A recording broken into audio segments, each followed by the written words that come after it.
Hello guys, पिछले video में हम लोगों ने क्लास 9 के चैप्टर 8 यानी क्वाड्रिलेटरल्स का क्वेश्चन नंबर एक्सरसाइज नंबर 8.8 का क्वेश्चन नंबर 1 देखा था। अब इस वीडियो में हम लोग एक्सरसाइज 8.1 के क्वेश्चन नंबर 2 को देखेंगे। और क्वेश्चन नंबर 2 क्या है? यदि एक समांतर चतुर्भुज के विकर्ण बराबर हो तो दर्शाइए कि वह एक आयत है। तो चलिए इसके लिए पहले हम लोग बनाते हैं एक समांतर चतुर्भुज। ठीक, ये हमारा एक छोटा सा प्यारा सा समांतर चतुर्भुज हो गया। ठीक है, अब इसको नाम दे देते हैं हम लोग ABCD। बिना नाम के भी गुस्सा हो जाएगा। ठीक है, ABCD नाम दे दिया। अब क्या बोला है? विकर्ण बराबर हो। विकर्णों के बारे में बात किया है तो बात करते हैं, इसके विकर्ण खींच देंगे हम लोग। और क्या बोला है? विकर्ण बराबर है तो दर्शाइए कि यह एक आयत है। आयत का मतलब पहले समझिए। आयत क्या होता है? मैंने इंट्रोडक्शन वाले वीडियो में, शायद डिफिनीशन वाले वीडियो में बताया था कि वह समांतर चतुर्भुज, वह पैरेललोग्राम जिसका कोई एक कोण 90 डिग्री का हो या फिर एक कोण समकोण हो। ठीक है, तो उसे हम लोग क्या बोलते हैं? आयत बोलते हैं। तो इसमें दिखाना है कि किसी भी एंगल ABCD में से अगर किसी भी एंगल को हम लोगों ने 90 डिग्री प्रूव कर दिया तो हमें पता चल जाएगा कि ये एक आयत है। ठीक, अब देखिए समांतर चतुर्भुज कहने के साथ साथ हमें क्या दिया है कि AB पैरेलल होगा किसके? CD के। BC पैरेलल होगा किसके? AD के। ठीक है, तो यही सब बातों को याद रखते हुए हमें प्रूव करना है। तो चलिए सवाल को सॉल्व करते हैं। सॉल्व करने से पहले हम लोग देखते हैं कि इस सवाल में हमें क्या क्या, इस सवाल को लगाने के लिए क्या क्या हेल्प दे दिया है। देखिए सवाल में ये आंसर दे देता है, आंसर इसमें दे दिया है। हेल्प हमको बहुत सारा हेल्प कर दिया है। क्यों? क्योंकि भाई पहले ही बोल दिया है समांतर चतुर्भुज है तो दिया है। मैं लिख देंगे हम लोग ABCD एक समांतर चतुर्भुज, ना लिख के मैं पैरेललोग्राम लिख रहा हूँ। आप लोग समांतर चतुर्भुज लिख लीजिएगा। ठीक है, दिया है ABCD एक पैरेललोग्राम है। और एक और चीज़ क्या दिया है? एक और चीज़ हमें दे दिया है और वो क्या है? AC = BD है। AC = BD है। अब आप कहेंगे कि ये AC = BD कहाँ लिखा है भाई? तो ये देखिए विकर्ण बराबर हैं, समांतर चतुर्भुज के विकर्ण बराबर है। विकर्ण AC और विकर्ण BD क्या है? बराबर है। विकर्ण क्या होता है? किसी भी सम्मुख दो शीर्षों को मिला देने से हमें जो रेखा प्राप्त होती है उसे हम लोग विकर्ण बोलते हैं। ठीक है, अब AC और BD हमें मिल गया। चलिए अब प्रूफ की तरफ बढ़ते हैं हम लोग सीधा।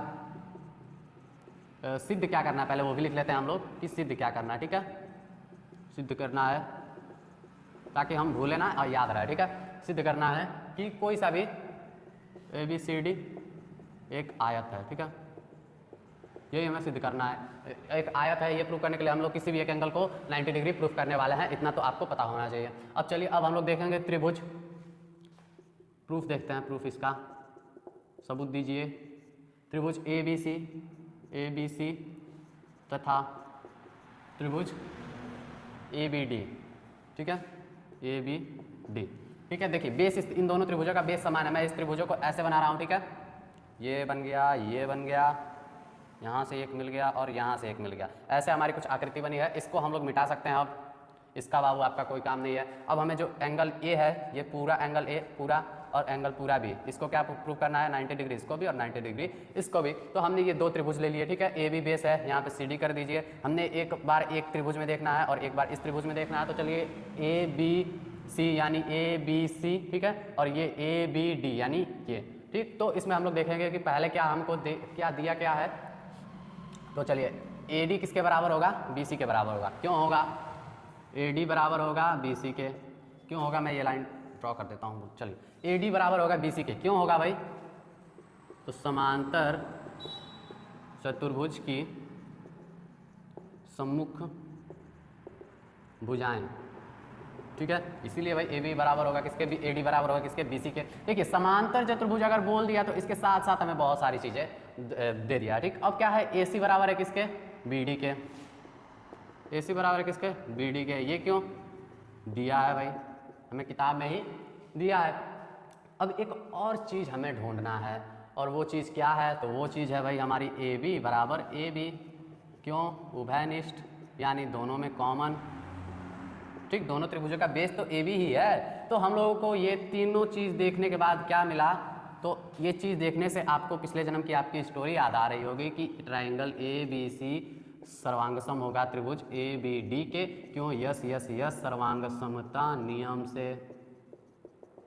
ठीक है, यस यस यस, सर्वांग समता नियम से। अब ये हमें मिल गया। तो देखिए ये जो त्रिभुज मिल गया तो क्या हम इन दोनों को एंगल्स को बराबर बोल सकते हैं? इसलिए angle a is equal to angle b. जी बिल्कुल बोल सकते हैं। क्यों बोल सकते हैं भाई? ऐसे ही थोड़ा ना मैं बड़ा मैं कुछ भी बोलता जो और आप सुनते जाए गाय दूध देती है, हाँ बैल दूध देता है, हाँ ऐसा बिल्कुल नहीं है। मैं गाय के दूध देने का रीज़न बताता हूँ। यहाँ पे CPCT लगा है, ठीक है, corresponding parts of congruent triangles. इस चैप्टर में आपका कोई मित्र है, आपका कोई दोस्त है, आपका कोई साथी है, तो वो है CPCT। अगर आप लोग CPCT को भूल गए तो सोचिए कि इस चैप्टर में आप बहुत कुछ भूल गए। इसलिए दोस्तों को धोखा ना दें और CPCT को अपने साथ रखें। तो एंगल ए बराबर क्या हो गया? एंगल बी हो गया। अब मेरे साथ कुछ बातों को ध्यान दीजिएगा कि ये एक समांतर चतुर्भुज है, ABCD एक समांतर चतुर्भुज है, तो AD और BC ये क्या होंगे? AD और BC पैरेलल होंगे कि नहीं होंगे? तो देखिए ये हमारे हो गए AD और ये हो गया हमारा एक BC। कैसे बनाया भाई? ऐसे नहीं बना है, ऐसे बना है। यहाँ पे आप लोग थोड़ा समझिएगा, ये दोनों लाइन क्या है? हमारे समांतर हैं। एक लाइन का नाम है AD, एक लाइन का नाम है BC। ये दोनों लाइन समांतर है और ऊपर से जो है ये भी है, ये एक क्या है? ट्रांसवर्सल लाइन है, ठीक है। तो हमने एक प्रॉपर्टी पढ़ रखी थी कि क्या होता है कि अगर दो समांतर रेखाओं को कोई तिर्यक लाइन प्रतिच्छेद करे तो एक ही ओर के बने दो कोणों का योग कितना होगा?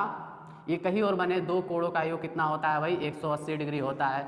ये आप लोगों ने पढ़ा है कि नहीं? और इसे क्या बोलते हैं? सह अंतःकोण।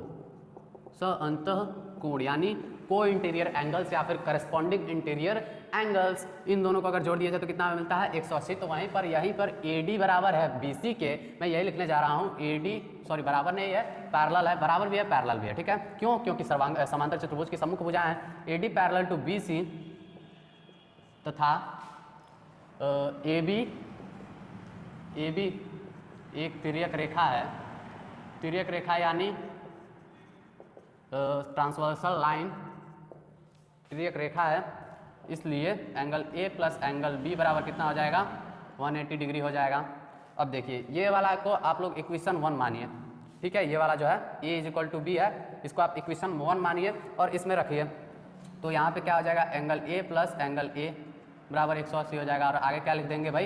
तो समीकरण 1 से देखो ये एंगल यहाँ पे B की जगह पे मैं A लिख सकता हूँ। क्यों? क्योंकि A भी तो B के ही बराबर है। मैं बोलूँ कि अगर आपके पास 5 रुपए हैं और रोहन के पास आपके जितने ही रुपए हैं, तो रोहन के पास भी कितने होंगे? 5 ही रुपए होंगे भाई, ठीक है। तो वो भी ये भी B भी A है और A भी B है, तो यानी कि B की जगह पे मैं A लिख सकता हूँ। अब देखिए A और A कितने हो गए? 180। में इसको इधर बढ़ा देता हूँ तो 2A कितने हो जाएंगे? 2 एंगल A बराबर हो जाएंगे 180। तो यहाँ से हमें मिल जाएगा एंगल A बराबर कितना हो जाएगा? 90 डिग्री। और इस प्रकार हमको एक एंगल क्या मिल गया? 90 डिग्री मिल गया। अतः हम लोग क्या बोल देंगे इस प्रकार? ABCD एक आयत होगा। तो ये हमारा हो गया प्रूफ। अब मिलते हैं अगले वीडियो में एक्सरसाइज 8.1 के क्वेश्चन नंबर 3 के।